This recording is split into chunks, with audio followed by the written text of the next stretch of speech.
ఒకప్పుడు 12,000 కోట్ల సామ్రాజ్యం అతనిది. కాని ఇప్పుడు అద్దె ఇంట్లో ఉంటున్నాడు.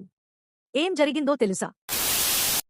ఒకప్పుడు దేశంలోనే ప్రసిద్ధమైన వస్త్ర కంపెనీ రేమండ్ గ్రూప్ అతని చేతిలో ఉండేది. ఆ కంపెనీని నిర్మించిన వ్యక్తి విద్యాపత్ సింఘానియా. వేల కోట్ల వ్యాపారం, వేలాది ఉద్యోగాలు, దానంలో కూడా ముందుండేవారు. కాని ఒకరోజు తన జీవితంలోనే పెద్ద నిర్ణయం తీసుకున్నారు. తన కంపెనీ ఆస్తులు, కోట్ల విలువైన వాటా అన్నీ తన కొడుకు గౌతమ్ సింఘానియాకి ఇచ్చేశారు. అక్కడి నుంచి కథ మారిపోయింది. కొడుకు తండ్రిని పట్టించుకోవడం మానేశాడు. ఇప్పుడేమిటంటే 12,000 కోట్ల రూపాయలు సామ్రాజ్యం నిర్మించిన మనిషి అద్దె ఇంట్లో జీవిస్తున్నాడు. అందుకే ఒక మాట గుర్తుంచుకోండి. డబ్బు సంపాదించడం కష్టం, కాని నమ్మకం పెట్టుకోవడం ఇంకా ప్రమాదం. చెడి బ్రతకడం పెద్ద ఇబ్బంది కాదు, కాని బ్రతికి చెడటం చాలా ఇబ్బంది. స్క్రాల్ చేసే ముందు ఛానల్ ఓపెన్ చేసి కంటెంట్ చూడండి. నచ్చితే లైక్ చేసి సబ్స్క్రైబ్ చేయండి.